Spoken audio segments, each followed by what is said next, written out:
The Gaslight District is one of those shows where something just feels off from the start. It's not just the rotting immortals or the freaky angel birds or the way people talk about death like it's no big deal. It's more like the fact that everyone in this world seems to be hiding something. Nobody says what they really mean and nothing works the way it's supposed to. And the more you try to understand how this place functions, the more it feels like you're not supposed to. Like the truth is being buried on purpose. And that's when you realize this isn't just a weird world. It's a world that was built to lie to you. And I don't think this is just me reading into it. Obviously, the title of the show being one of the main clues, but the show literally opens by saying the old world is gone. And the world we're seeing, this broken mess full of lanterns and mold and rotting people who call themselves rotlings, is what's left. But what makes it so interesting to me is that they are not scared of decay. They've sort of just accepted it. They live in this floating wreck of society where death doesn't mean anything anymore, and instead of calling it a curse, they call it a miracle. They actually believe it's a gift, and the thing they are afraid of, the thing they really think is dangerous, is the one human who's still alive, the one person who's supposed to end all of it,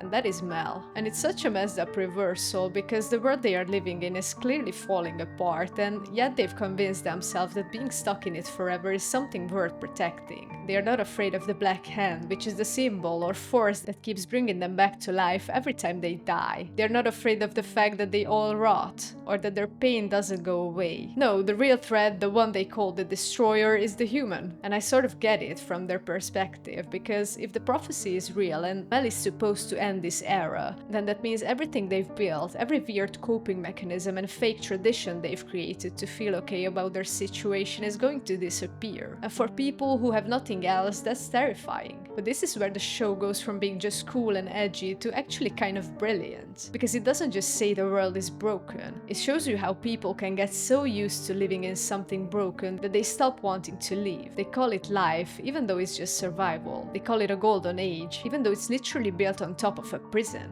And that's where the name hits the hardest, the Gaslight District, because they are not being lied to, they are gaslighting each other, and they are gaslighting themselves. And this isn't just a made-up sci-fi idea either. The whole setup lines up with something really old, something called Gnosticism, which is this ancient belief system that basically says the world we live in isn't the real world, and it isn't good either. It's a fake world created by a lesser god, or sometimes by accident, and the real divine source, the higher reality, is somewhere beyond all this. And according to Gnosticism, the reason people suffer is because they've forgotten where they came from. Their souls are trapped in these material bodies, and the whole system is designed to make them forget that they are not supposed to be there. And that is exactly what Mel represents. She's not just different because she's human. She's also different because she seems to remember something else, something purer, something that doesn't belong to this fake, rotting world. And just by existing, just by being here, even though the others don't know yet that she is the human, she reminds everyone around her that this place isn't real, or at least it isn't right. And that's why she, or more likely the human, scares them. But instead of embracing that role, Mel kind of runs from it. She doesn't want to destroy the world, instead she wants to live in it. She wants to be one of them. She wants to play gangster with her undead family and pretend that this broken reality is enough. Which honestly makes sense, cause when you care about people, even if their lives are horrible, the last thing you want to do is take it all away from them. Even if what they have is barely survival, it's still theirs. And the show doesn't treat Mel like she's wrong for feeling that way, but it also doesn't pretend like she's actually helping anyone either. She's just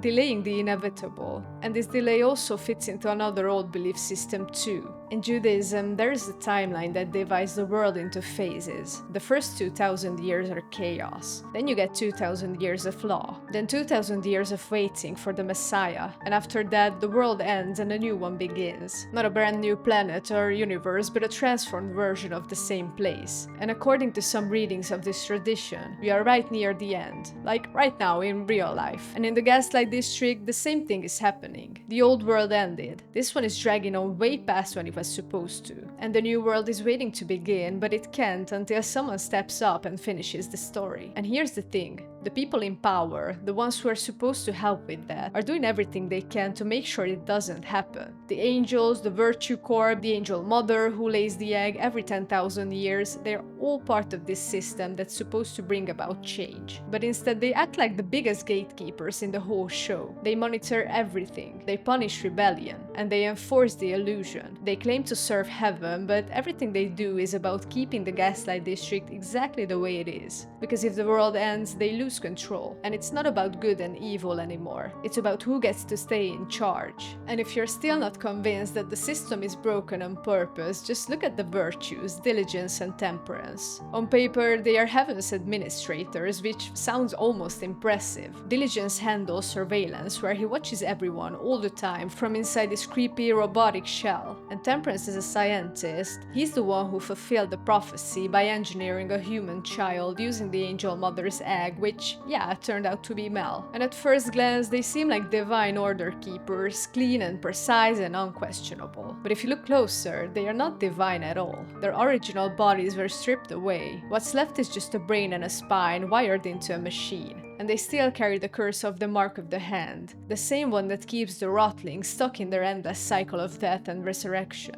That's not holiness. That's a system clinging to life after it should have let go. And according to the lore, they didn't just fall, but rebelled. The angels, those crow-like creatures we see all over the show, actually fought a war against the virtues and cursed them afterwards. So whatever heaven was, it turned its back on them a long time ago. And now the virtues are just stuck, performing those roles they supposedly failed at in life. And it really makes you wonder if they are enforcing the rules because they believe in them, or maybe because they are terrified of what happens if they stop. And even the setting tells you this, because the city is built on top of 9 layers of prison, a structure called the Inferno, which just straight up Dante's vision of hell. And the top layer, the one the characters live on, is treated like paradise, even though it's still part of the same prison. And the longer you look at it, the more it starts to feel like a fake heaven, sitting on top of a very real hell. And then there are the angels as well. And they are not these glowing, soft creatures, but birds. Black birds with halos. They don't speak, they don't comfort.